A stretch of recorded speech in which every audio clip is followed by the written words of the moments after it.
Hello, you've reached Gloria with Farmstead Talk, and I am here today with Adam and Megan of the Pepperlaneridge Homestead, and they are representing their state of Georgia in this homesteading interview today. Welcome, you two, and thank you for joining me.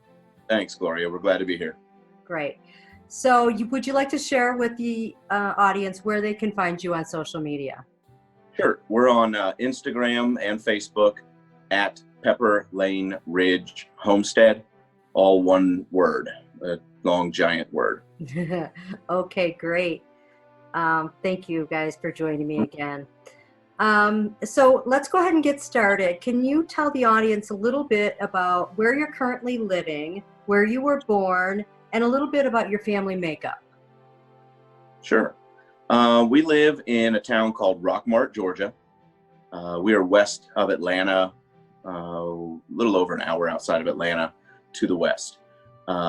It's a pretty small town. The city itself is only a few thousand people, and it's one of the smaller counties in Georgia as well. But we're not far from the metro either, so we're not too far from a much more populated area. We are on 7.5 acres here in the woods in Rockmart. We've been here for about 2 years, coming up on 2 years. And prior to that, we lived in the next town over, just down the road in a town called Dallas, Georgia, where we were in a neighborhood and doing the homestead thing in a suburban lot, quarter acre of land, and figuring it all out. So since we've been here the last 2 years, we've loved having the space to really grow our homestead. Okay. And so are you both natives of Georgia or no? I am. I grew up in Georgia, and Megan is not. I'm not. I grew up in Oregon. I lived in a town called Sherwood, just outside of Portland, Oregon. And we lived on an acre. And my dad had a garden and he hunted. He was an avid hunter. And he had a very large garden that we always had. I always remember having a garden and eating wild game and all of that. So then I moved to Texas for a while, and that's where I met him. Mm-hmm. Nice. Okay. Tell me a little bit about the inspiration for your homesteading journey. Sure. Well, I forgot to mention earlier, our family makeup. We are a family of 9. We have Megan and I and our 7 kids all living here at the homestead. And so that's a big part of kind of our journey was a family experience, something that we would all be able to do as a family. For Megan, she mentioned she kind of grew up with gardening and grew up around hunting, and I didn't, not like in the home. My grandmommy always gardened, and I thought that was one of the greatest things.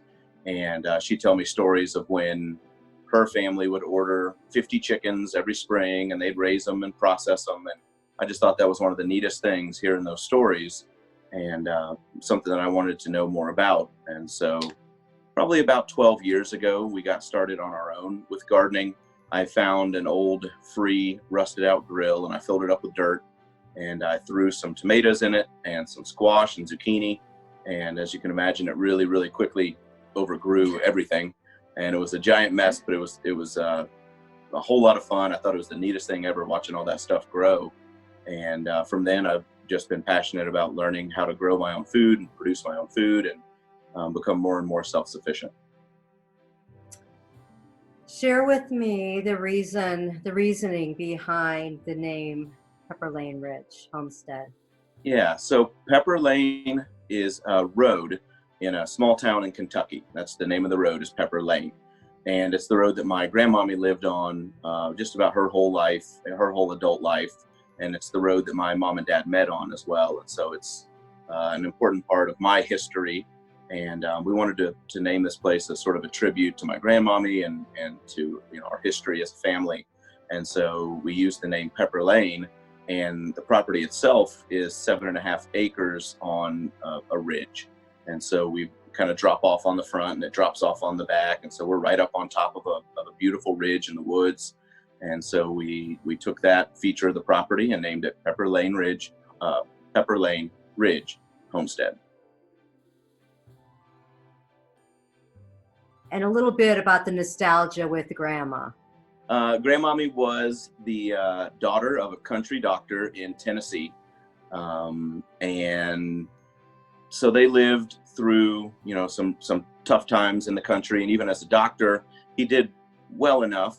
But even in that condition of having a little bit of money, they were still self-sufficient. They still grew a lot of their own food. And so she would tell me the story of every spring they would get 50 chickens in the mail, and they'd raise those up for food, and they would process them at the end of the year.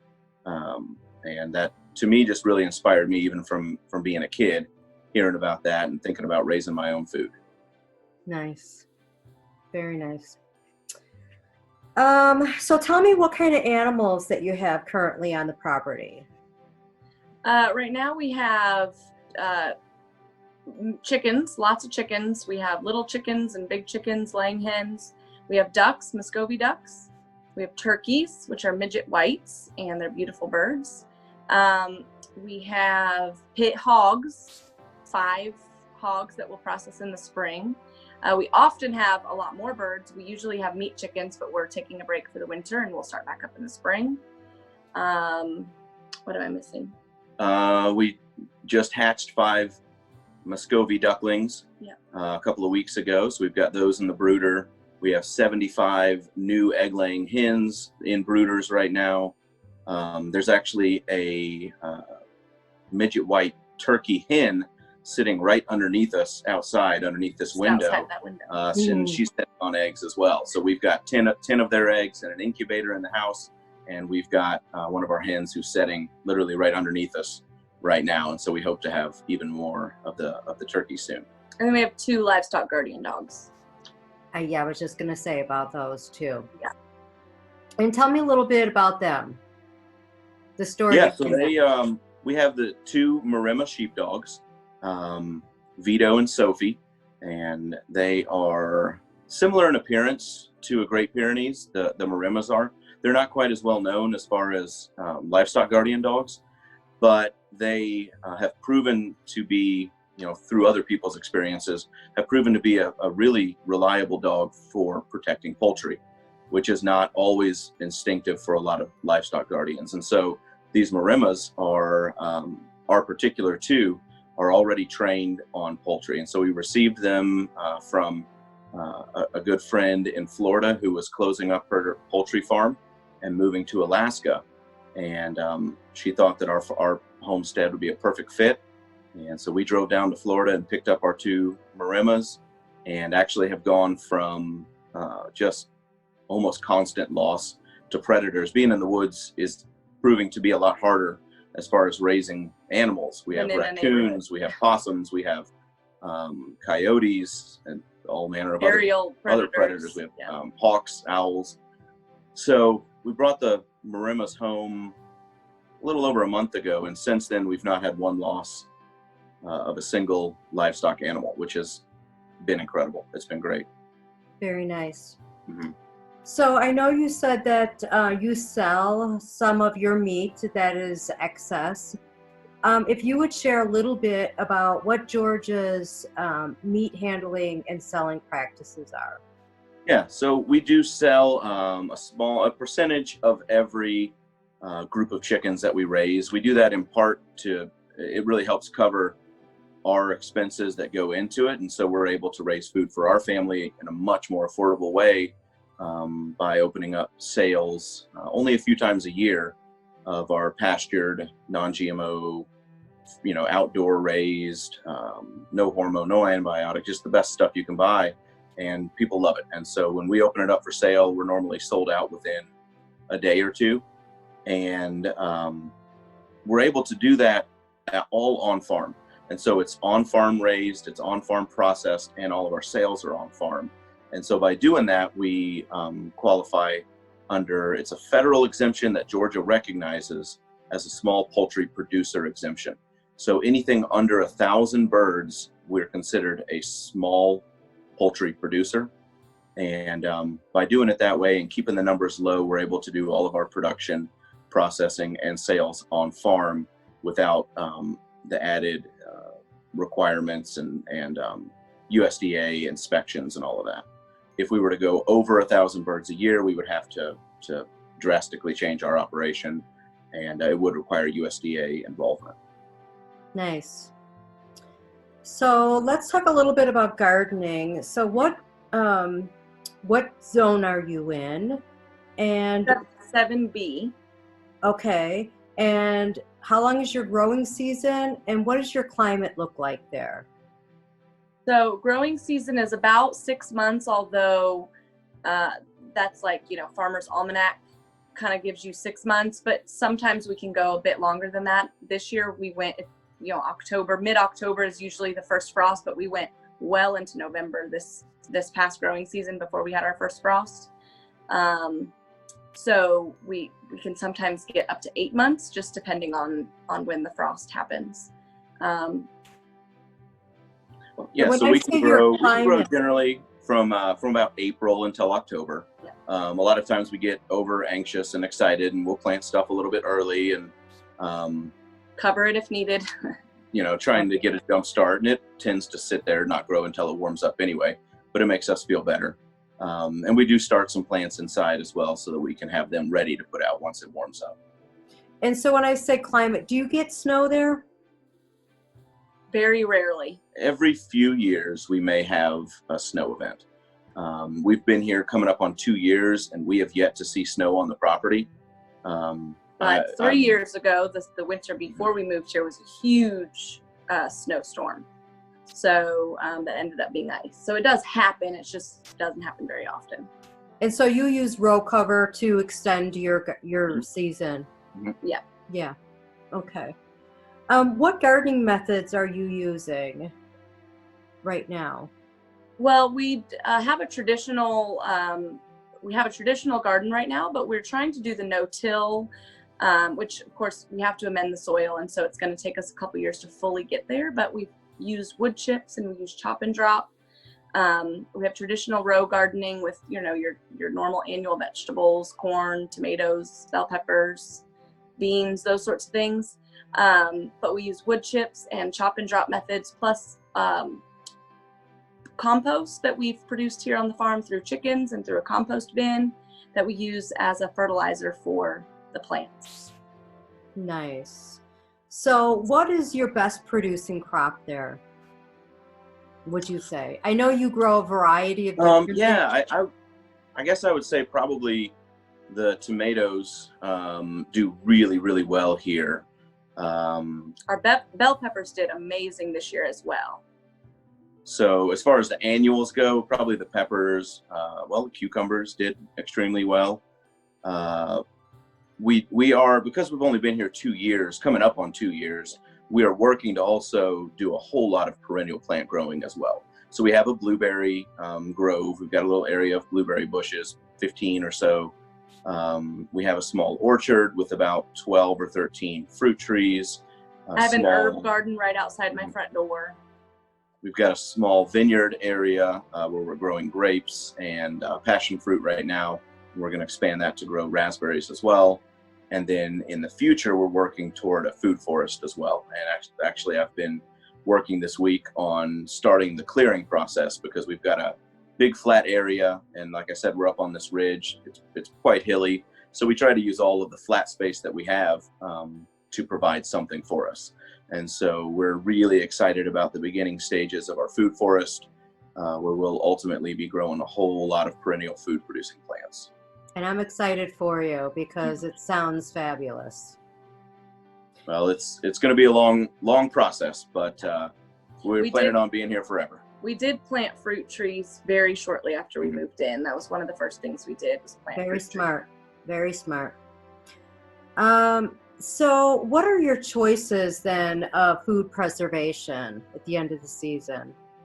Our number one method, we do can a little bit. We've done some canning, but for the most part, we freeze. We really rely on our freezers. We have 6 freezers because between the hogs, the chickens, and the gardens and the occasional hunting, if I'm able to get out, or if we come across somebody who has some venison available, we really rely on those freezers. And so we've got backup generators to make sure that they keep going. But that's the method that we've kind of gone with, is a whole bunch of freezers. So if you process in the fall, does that kind of maintain you then until the spring again, or how long does that process last you, your freezers with your meat?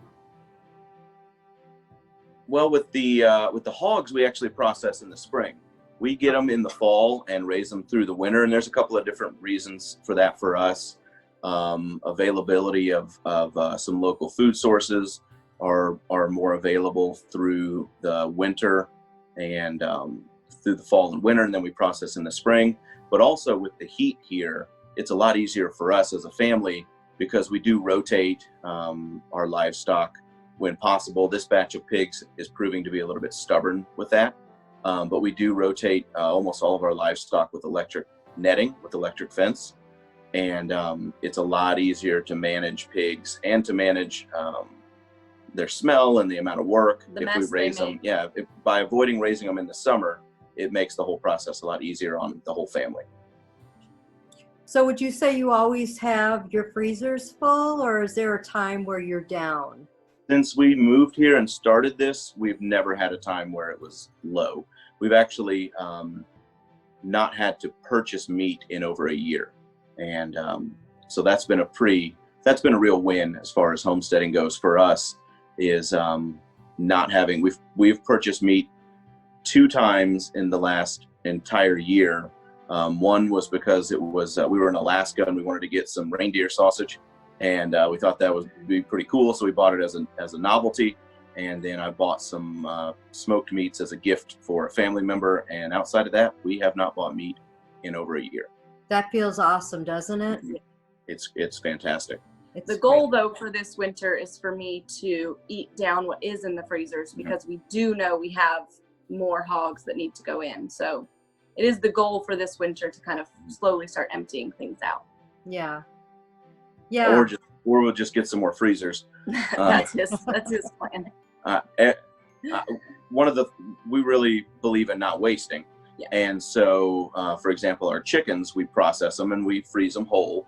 And for our family, we eat 2 whole chickens every meal. There's actually 10 of us living in the house right now. My mother-in-law, Megan's mom, lives here with us. And so we go through 2 full chickens every meal. And in not wasting, I keep all the carcass, all the bones, all the leftover bits, and I make broth with that. And so half of the time our freezer, we need room just because of all the broth that I keep sticking in the freezers. And we use it for lots of stuff, but I think I just need more freezers. Hey, you got to do what you got to do, right? Yep. So what other practices do you have considered like sustainable living? What other practices do you have? We do compost. Like I had mentioned, we really strive not to be wasteful. Mm-hmm. We try to use everything that we have, and then use everything, I guess, to its fullest to get the most benefit out of it. And so we do compost a lot. We use our chickens for composting.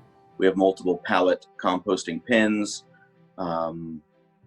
Even in the processing of chickens, we don't waste the blood or the feathers. The blood we'll use if it's in the middle of growing season. We'll use those diluted and mixed with water, but we'll feed those directly to the tomatoes, and it's very high in nitrogen, and we get really quick growth results from that. But otherwise, it gets composted.